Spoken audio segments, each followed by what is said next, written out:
ৰঙিয়াত বিশ্ব শান্তিৰ বাবে পালনাম। ৰঙিয়াৰ শান্তিপুৰৰ শ্ৰীমন্ত শংকৰদেৱ সত্ৰত 6 ঘণ্টীয়া পালনাম অনুষ্ঠিত হৈছে।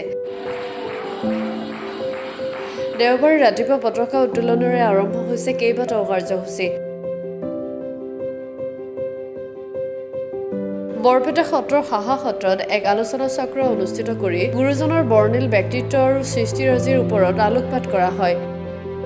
ইয়াৰ পিছতে বিশ্ব শান্তিৰ বাবে 6 ঘণ্টীয়া পালনাম অনুষ্ঠিত হয়।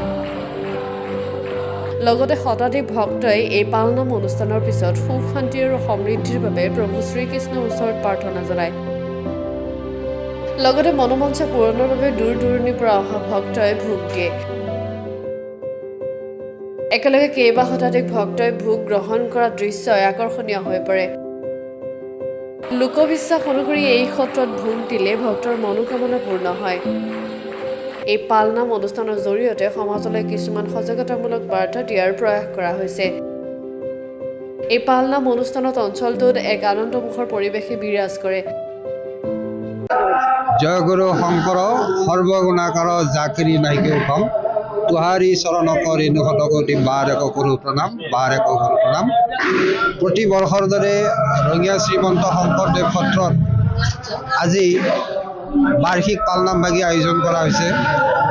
এই বাৰ্ষিক পালনামভাগী আমি সমস্ত ৰঙিয়া অঞ্চলৰ বাপ বান্ধৱ আই মাতৃসৱৰ হৰিগুণৰ নামেৰে আমি অনুষ্ঠিত কৰিছোঁ।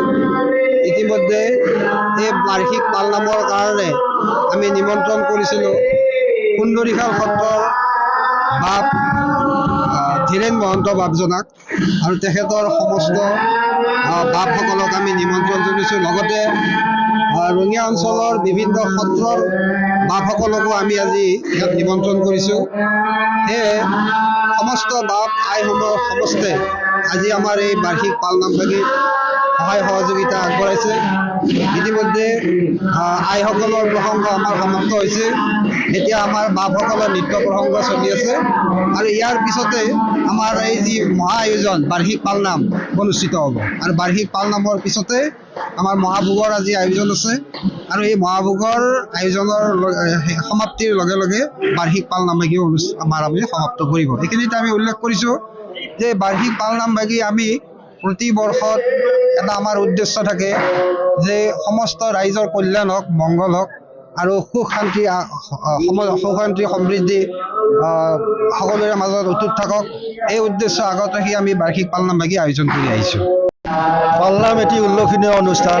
পালনামভাগী সাধাৰণতে কৰা হয় দেশত যেতিয়া কিবা বিভ্ৰান্তি হয়, দেশৰ জননেতা, ধৰ্মনেতা বা ৰাজনৈতিক নেতাৰ যেতিয়া কিবা অমংগল হয়, তেতিয়া ৰাইজৰ মাজত পালনামভাগী অনুষ্ঠান কৰা হয়। গতিকে পালনামৰ জৰিয়তে ৰাইজৰ বহুত কল্যাণ সাধন হয়। পালনাম এটি উল্লেখনীয় অনুষ্ঠান। পালনামভাগী প্ৰথমতে আমাৰ মহাপুৰুষ শ্ৰীমন্ত শংকৰদেৱ গুৰুজনাই বটদ্ৰৱা অঞ্চলত স্থাপন কৰিছিল। সেই সময়ত তেতিয়া আনুষ্ঠানিক সত্ৰ নাছিলে।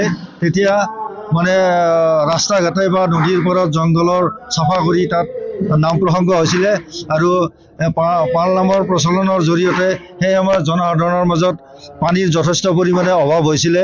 তেতিয়া গুৰুজনক খাতিত ধৰি ভকতবৃন্দই পানীৰ কাৰণে খাটনি ধৰিছিলে। তেতিয়া গুৰুজনাই 7 দিন 7 ৰাতি পালনামৰ আয়োজন কৰিছিলে। গতিকে এনেকৈ পালনাম আয়োজন কৰাৰ পিছত 7 দিন পিছত সেই বটদ্ৰৱা অঞ্চলত, বৰ্তমান বটদ্ৰৱা বুলি কয়, কিন্তু বৰদোৱা আছিলে আগতে পুৰণি নাম, সেই বৰদোৱাত এজোপা বটবৃক্ষ দ্ৰৱীভূত হৈ তাত ধেনু আকৃতি লৈ পানীৰ সৃষ্টি হৈছিলে। গতিকে এতিয়া তাক আকাশী গংগা বুলি জনা যায়। এনেকৈ পালনামৰ আৱিৰ্ভাৱ হৈছিলে গুৰুজনাৰ দিনৰ পৰা। এইখিনিয়ে ৰঙিয়াৰ পৰা ইন্টাজ আলী ৰিপোৰ্ট, গ্লোবেল ND 24/7।